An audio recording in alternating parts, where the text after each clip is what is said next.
Today we're going to talk about that friend that we've all had, the moocher.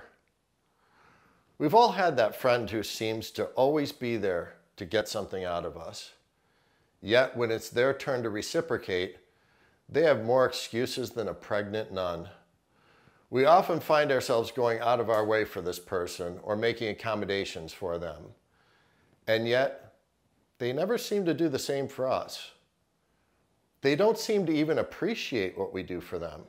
It's like they expect everyone to bend over backwards to take care of them. Let me be clear. Moochers are not real friends. They are only there for the take. These people are inherently selfish and self-centered.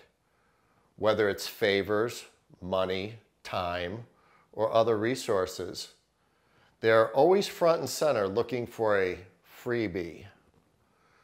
Moochers typically start small to test the waters of your generosity. Maybe they bum a cigarette, ask you to buy them a sandwich, help them out with some small task, or make some other slight imposition on you. But soon enough, you will find that they seem to repeatedly forget their wallet. And the next thing you know, they're sleeping on your couch rent-free for months. The moocher operates under the belief that what is yours is also theirs. Whether it's raiding your refrigerator, borrowing money that they never pay back, asking for favors that they would never do for others, expecting people to drive them around when they have a perfectly good car at home, calling you with their problems and yet too busy to lend an ear to anyone else, racking up huge dinner bills and then suggesting that you split it with them. And if they ever do take out their wallet, they will only pay for exactly what they owe, not a penny more. These people are like parasites living off everyone around them. They are master manipulators who use our natural sense of generosity and desire for human connection against us. They always expect everyone to do for them, and they rarely have the inclination to do for others. Should these leeches actually do something for another person, they make sure that that person is well aware of the monumental imposition that has been asked of them and how appreciative they should be to have such a good friend. Moochers can be quite charismatic and enjoyable to be around. That's how they get others to do things for them. And it's also how they're able to shirk their responsibilities in their relationships. So what do you do once you've identified a friend or a family member that's a freeloader? First, set clear boundaries and limits when it comes to your time and possessions. You have to let them know that what is yours is not theirs.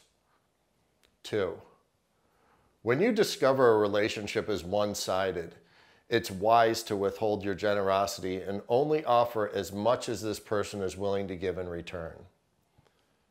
3, if someone has borrowed from you and not paid you back, you need to bring it to their attention.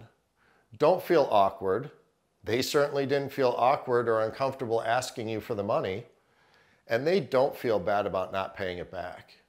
4, avoid situations where the freeloader is going to try to get something out of you. Do not go out to dinner with them or meet them for drinks. If a venue requires money, tell them that you'll be unable to make it. If they ask a favor of you, tell them you're busy and won't be able to. If we allow these people to continually soak off of us and not contribute, it builds a sense of resentment towards them, which will eventually corrode the relationship.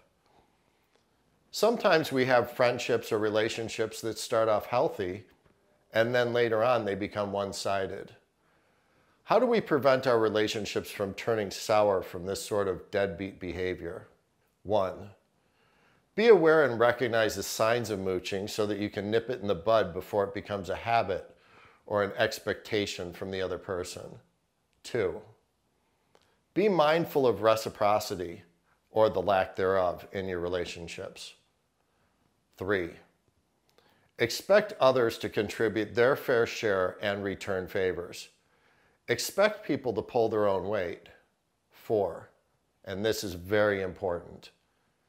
Learn how to say no. 5, be willing to call people out on freeloading behavior.